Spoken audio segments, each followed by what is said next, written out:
You ever notice how people love the idea of trust until they actually have to do it? Oh, they'll talk about it all day. Trust the process. Have faith. Believe it'll all work out. Nice little words, easy to say when everything's going their way. But the second life flips the script, the second things get messy, unpredictable, unfair, oh, that's when the real fun begins. Suddenly all that trust, out the window. Now it's, why is this happening? Where's the fairness? Where's the justice? Like they expected life to follow some kind of contract, like they thought they were owed smooth sailing just because they played by the rules. People love to talk about trust. Oh, they wear it like a badge, like it's this shiny little virtue they've mastered.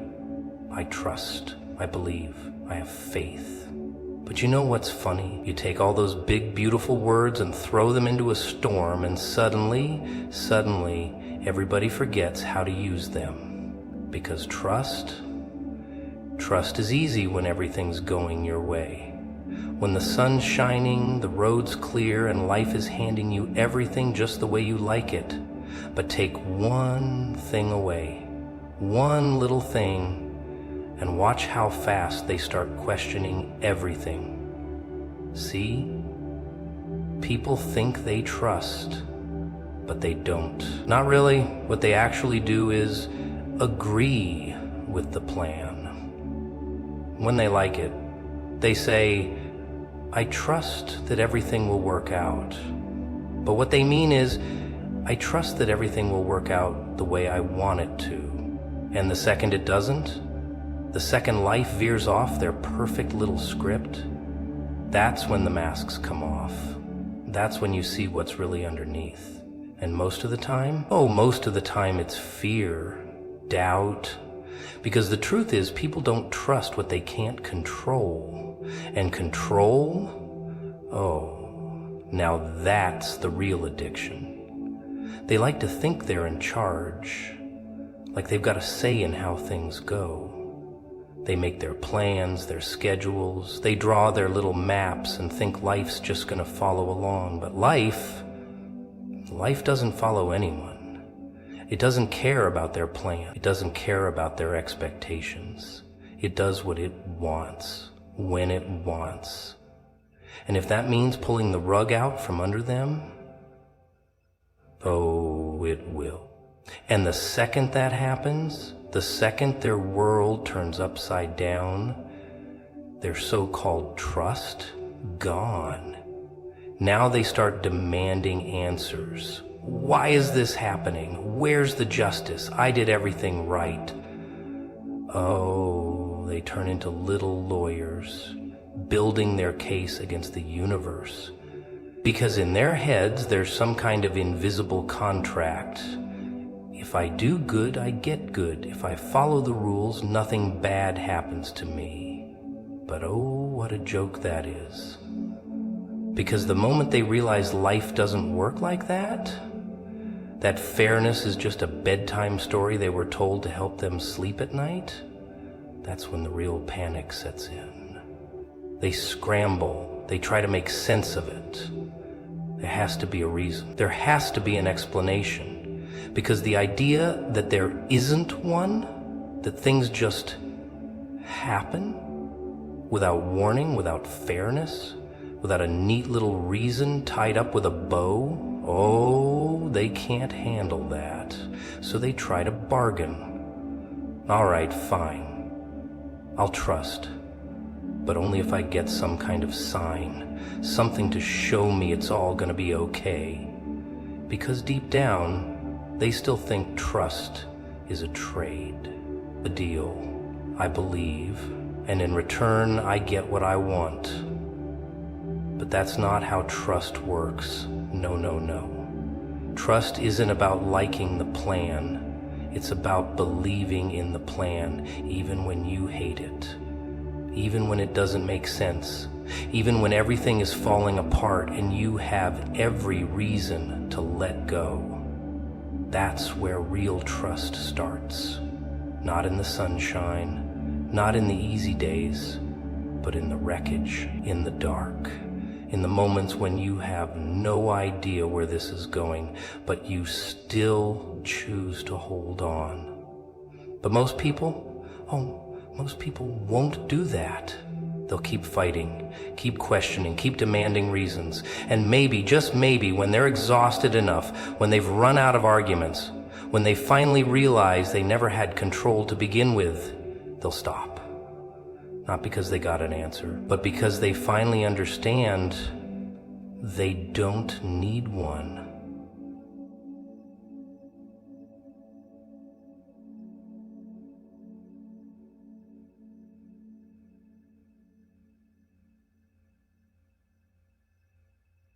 Good people, decided fairness was some kind of law, some unshakable code. Good things happen to good people. Bad things happen to bad people. That's the deal, right? That's the way it's supposed to be.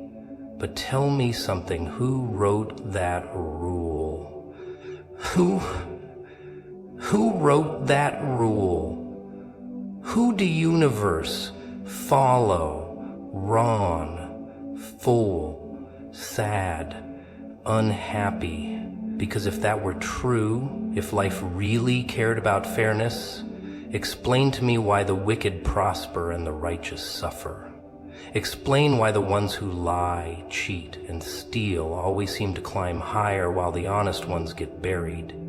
Explain how people who do everything right still end up with nothing. See, fairness, that's a human invention. A bedtime story people tell themselves to make the chaos feel a little less chaotic.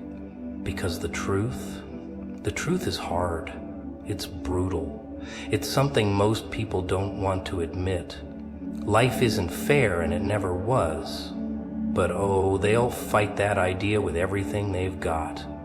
They'll try to make sense of it, to bend the world into some kind of moral balance where everything works out the way it should.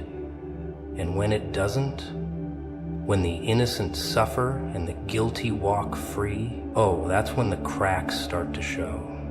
That's when people start losing their minds. Because if fairness isn't real, if there's no guarantee that good leads to good and bad leads to bad, then what are they supposed to do? And that's where they start pointing fingers. That's where they start demanding answers. Why did this happen? Who's responsible? Where's the justice? They want someone to blame, someone to explain it all, someone to fix it. But nobody's coming. No one's going to swoop in and make sense of it all. And that thought, that is what breaks them. Because now they're left with a question they never wanted to ask. If life isn't fair, what's the point? Oh, that's a dangerous question. Because once someone starts asking that, once they really let that sink in, they only have two options. The first one's easy. Give up.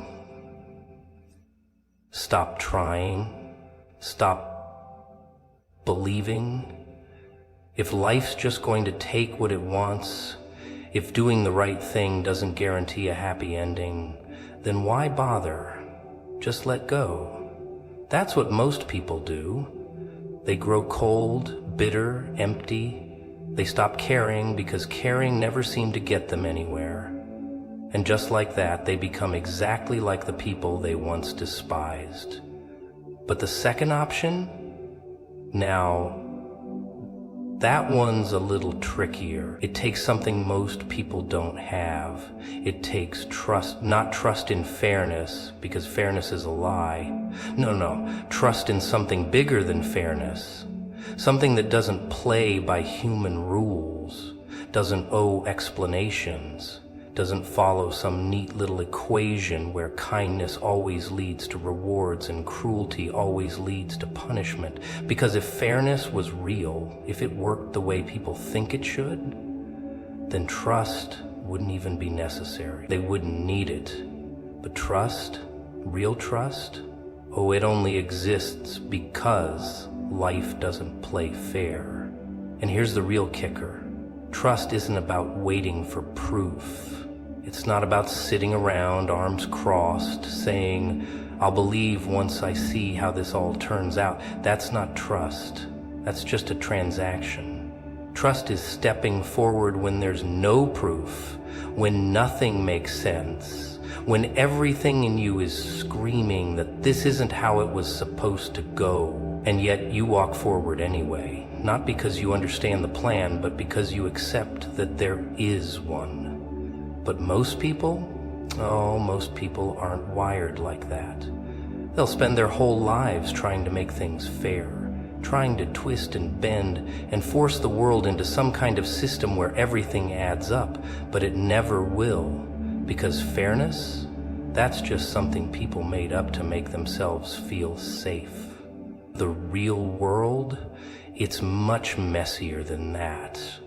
And those who can't handle that truth, well, they'll just keep fighting a battle they were never meant to win. People think trust is some kind of business deal, a trade, a neat little exchange where they hand over their faith, and in return they get safety, certainty, a guaranteed happy ending. I trust, therefore I receive. That's the arrangement, right? That's what they've been told. And as long as things go their way, oh, they'll play along. They'll nod, they'll smile, they'll say all the right things. Everything happens for a reason. It'll all work out, just have faith. But the second the deal doesn't pay off, the second they give their trust and life doesn't reward them, that's when you see what they really believe. 'Cause let's be honest, most people don't actually trust, not really. What they do is gamble. They place their bets, follow the so-called rules, and expect a certain outcome. They think if they do the right things, say the right words, check all the right boxes, then life owes them a good job, a happy family, a pain-free existence. And when they don't get it, when things fall apart anyway, oh, now they're angry. Now they feel cheated because in their heads, they earned something better. They deserve something better. But that's the joke, isn't it? Because trust was never supposed to be a transaction. Trust means handing over control without conditions. It means saying, I believe even if I never see the proof. I believe even if nothing goes the way I want.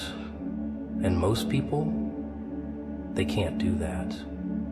They say they trust, but what they actually mean is, I trust as long as I get my way. They'll go along with the plan, sure, but only if it makes sense. Only if it's fair. Only if it makes sense. Only if it's fair. Only if it makes sense. Only if it's fair. Only if it makes sense. But the moment things go south, the moment they start losing, they tear up the contract. Because they never really trusted to begin with. That's the thing about people. They crave control more than they crave faith. They need to feel like they're steering the ship, like they have a say in how the story ends. That's why they bargain, why they beg, why they demand explanations when things don't go their way. Tell me why this happened, show me the reason, prove to me that this pain wasn't pointless. Because deep down, they still think they deserve answers. They think trust should come with a safety net, a backup plan, an escape route. But real trust is when you let go without one. And here's the funny part. People say they want to trust, but what they really want is certainty, proof, guarantees. They want to know for sure that everything will work out before they take the leap. But trust doesn't work like that.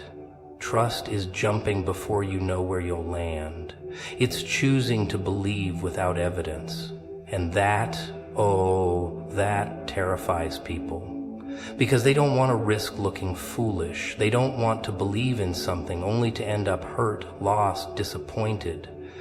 But that's exactly why trust matters. Because if they only believed when it was easy, when they had all the answers, then it wouldn't be trust at all. It would just be logic. Most people will never understand this. They'll keep playing the game, thinking they can trade their faith for a pain-free life. But when the world knocks them down, when their plans fall apart, they'll realize that life never promised them a fair deal. And that's when they have a choice. They can walk away bitter, broken, convinced that trust was a lie, or they can do something harder, something that takes more strength than anything else. They can trust anyway, without guarantees, without conditions, without proof. Not because they know how things will turn out, but because they've finally accepted that they don't have to. People like to think they're in control. Oh, they cling to that idea like it's the only thing keeping them from spinning off into the abyss. I make the choices. I call the shots. I decide how my life goes. That's what they tell themselves, day in and day out, as if saying it enough times makes it true, but deep down, deep down, they know. They know how fragile that illusion really is. Because all it takes is one moment, one accident, one wrong turn, one little thing they never saw coming, and suddenly everything they thought they controlled is gone. And that's when the panic sets in. That's when they start clawing at the walls, desperate to get back in charge. But control? Control is the biggest joke of all. It's never been real, never been something they actually had. They just believe they did. And belief, that's a dangerous thing. Because when it shatters, when reality comes knocking, most people don't know what to do. Some fight it.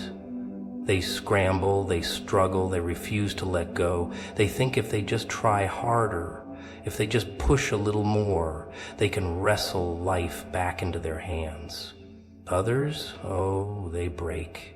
They give up. If they can't have control, they don't want anything at all. And then there are the rare ones, the smart ones, the ones who finally figure it out, the ones who stop fighting, stop resisting, and do the one thing that actually makes sense. See, real trust, it only starts when control ends. When a person finally understands that they were never in charge to begin with, and most people, they don't like that. They hate it. Because trusting means letting go, means walking forward with no guarantees, means accepting that things will happen outside their control and that they don't get to change that. And that burns them up inside. Because humans, they need reasons. They need to know why things happen, need to know that there's some grand design behind it all, need to feel like their pain, their struggles, their losses mean something. And when they don't get those answers, when life just shrugs and walks away, that's when they start questioning everything. They ask, how could this happen? Where's the justice? Why wasn't I protected? And the truth is, they're not really looking for answers. No. What they're looking for is control. Because if they can just understand the chaos, maybe, just maybe, they can stop it from happening again. But that's not how this works. That's not how any of this works. Trust isn't about getting explanations. It isn't about being handed a neat little map with a big red X marking the path ahead. No, trust is about stepping forward without knowing what's coming next, without needing to. But most people, they'll never do that. They'll keep grasping for control, keep convincing themselves that they just need a little more time, a little more effort, a little more certainty, and then they'll be okay. They'll trust after they understand, after they get proof, after they see how it all works out. But that's not trust. That's just waiting. And waiting, that's just another word for fear. Because what they're really afraid of isn't losing control. No. What they're really afraid of is admitting they never had it to begin with. People have this funny little habit. When things go their way, when life's smooth and easy, oh, they're all smiles. They walk around with their heads held high, patting themselves on the back. Look at me. Look at what I did. Look how well I planned everything. They talk about their hard work, their smart choices, their discipline, like they're the masterminds behind it all. Like they built their own little world and now they're the kings of it. But the moment things go sideways, the moment their perfect little plans come crashing down, oh, now it's a different story. Now suddenly it's, why is this happening to me? What did I do to deserve this? See, when life is good, people take the credit. But when life is bad, now they want someone else to blame. They shake their fists at the sky, demanding answers. Why me? Why now? Like they were supposed to be untouchable, like the universe made some kind of mistake. Because deep down, they still think the world works like a vending machine. Put in the right coins, press the right buttons, and ding, out comes the perfect life. They want to believe they can earn their way out of pain, deserve their way into happiness. But life doesn't work like that. It never did. And the real kicker, when things really fall apart, when they lose the job, the money, the people they love, now they don't just demand answers. Now they want to walk away. Now they want to throw their hands up and say, well, if this is how it's going to be, what's the point?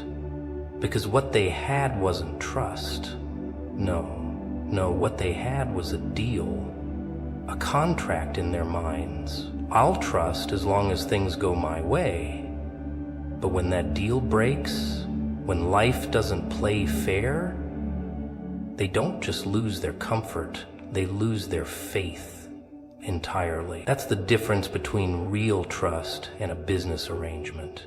Real trust? It sticks around even when the deal falls through, even when the whole world is upside down, even when nothing makes sense, because trust isn't about control. It isn't about getting what you want.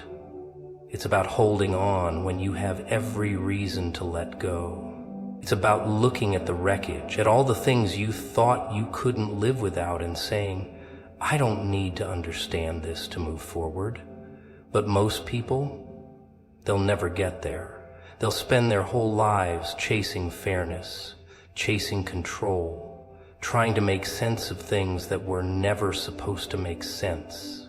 They'll think if they just try hard enough, if they just do everything right, then bad things won't happen to them. But when they do, when life takes what it wants, no matter how much they planned, no matter how much they prayed, they'll break. Because they never trusted in the first place. They just hoped for an easy ride. And hope? That's not the same thing as trust. Hope disappears when things get bad. But trust? Real trust is what you hold on to when everything else is gone. People love to talk about faith like it's this warm, cozy thing, like it's a safety blanket they can wrap around themselves whenever life gets a little chilly. Just believe, they say. Everything will be fine. But that's not faith. No, that's just another lie people tell themselves to stay comfortable. Real faith? Oh, real faith isn't pretty. It isn't neat. It isn't easy. Real faith is messy. It's brutal. It's stepping off a ledge and not knowing if there's ground beneath you. It's standing in the middle of a storm with no umbrella, no shelter, and no promise that the rain's ever gonna stop. And most people, they don't want that. They want the illusion of faith, the feeling of it, but not the reality.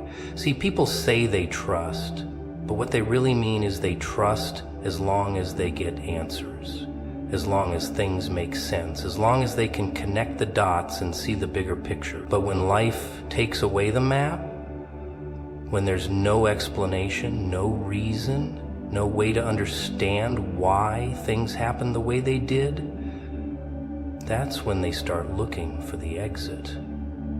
That's when they start saying, maybe I was wrong. Maybe this isn't worth it. Because they never really trusted in the first place. They just wanted to feel like they did. That's the thing about people. They don't actually want faith. What they want is control. What they want is a guarantee. They want to know that if they put in their time, if they say the right words, if they follow all the rules, then life will reward them. They think it's a formula, a system, like a game where if they just play it right, they win. But real trust, real faith, it doesn't work like that. It's not a contract. It's not a deal. It's not something you can earn. It's something you have without proof, without guarantees, without needing to see how the story ends. But that's hard. That's so hard. Because people, they hate uncertainty. They'd rather have a bad answer than no answer at all. That's why they go looking for signs, for reasons, for meaning in things that don't make sense. That's why they tell themselves everything happens for a reason. Because it makes them feel like they still have control, like there's some kind of order to the chaos. But what if there isn't? What if life isn't a puzzle to be solved, but just something you survive? Could they still have faith then? Could they still believe when there's nothing to hold on to? Most people can't. Most people won't. They'll crumble the second things stop making sense. They'll walk away when the road gets dark. Because they never really wanted trust. They wanted certainty. They wanted to know that everything would work out in the end. But the ones who really get it, the ones who understand what faith actually means, they don't need to know. They don't need to see the whole picture. They don't need life to be fair, to be easy, to be something they can predict. They just keep going. They just hold on. Not because they're sure of what's coming next, but because they've finally accepted that they don't have to be.